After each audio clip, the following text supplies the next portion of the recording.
Carte blanche pour 40 nuances de Next.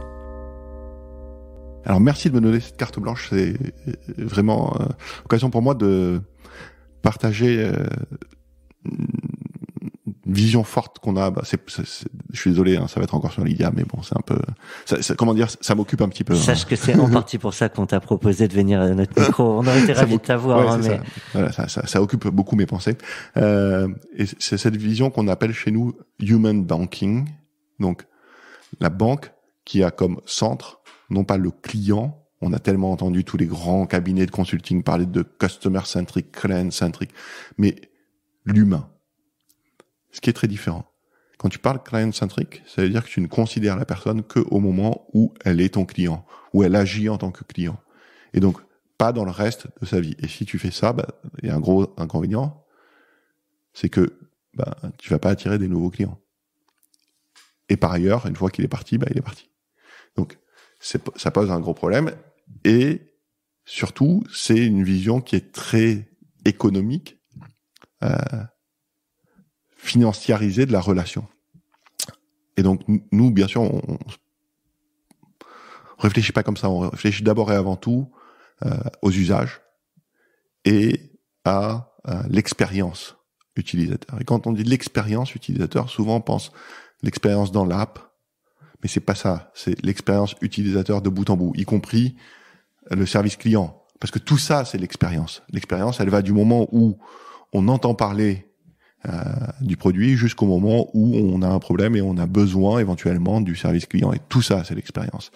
Et il y a une chose qui est vraiment importante, c'est qu'on essaye de faire en sorte qu'à chacune de ces étapes et dans chacun de ces sujets, bien sûr, la partie expérience utilisateur dans l'application, on fait partie de ça, la fameuse UX, que ce soit une réflexion basée sur l'humain et sur la manière dont l'humain fonctionne, le cerveau humain fonctionne. Et donc, par exemple, pour l'application, on réfléchit souvent à comment ça marchait avant, quand on était avec le cache, que le cache, pas les systèmes informatiques, le cache, à l'ancienne, il y a 100 ans, il y a 200 ans, il y a 500 ans.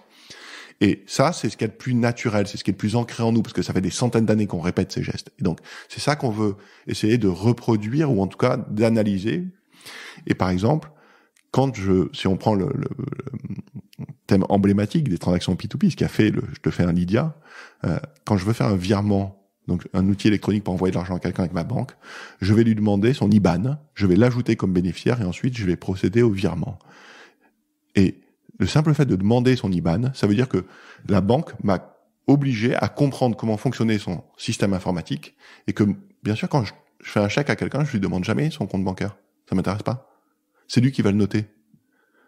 Et quand je donne du cash non plus. Donc, ça montre bien que la banque m'a obligé, et c'est pas naturel. Donc, elle m'expose ses contraintes.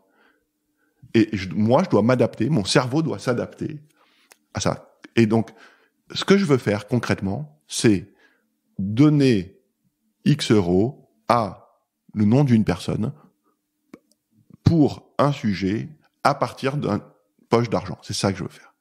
Et quand je fais ça dans Lydia, il y a écrit envoyer, je mets le montant, donc 12 euros, et je ne demande pas l'IBAN, je prends dans mon carnet d'adresse le nom de la personne, en vrai on va utiliser son numéro de téléphone comme identifiant, je peux mettre un message, à partir de le compte source.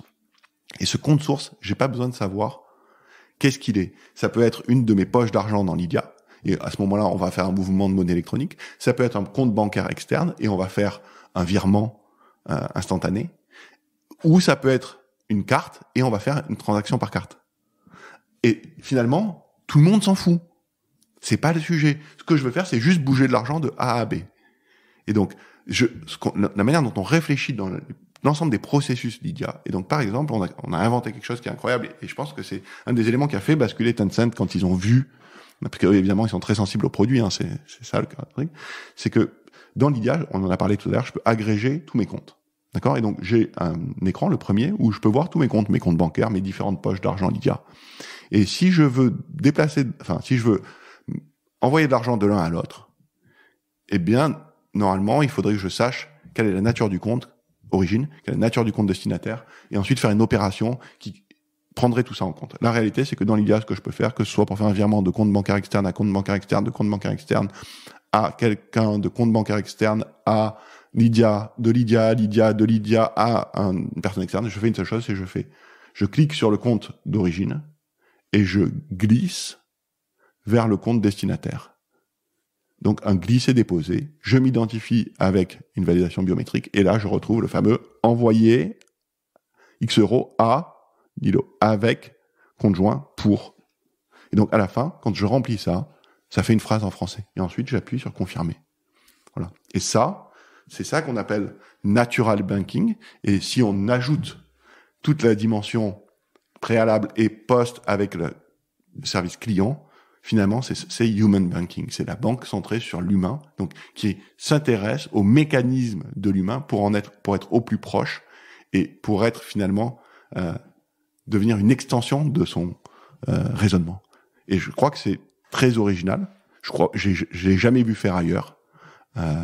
On a beaucoup, ailleurs, ça parle beaucoup de customer centric, comment on fait pour maximiser les revenus à partir des clients en faisant plus ou moins semblant de les écouter.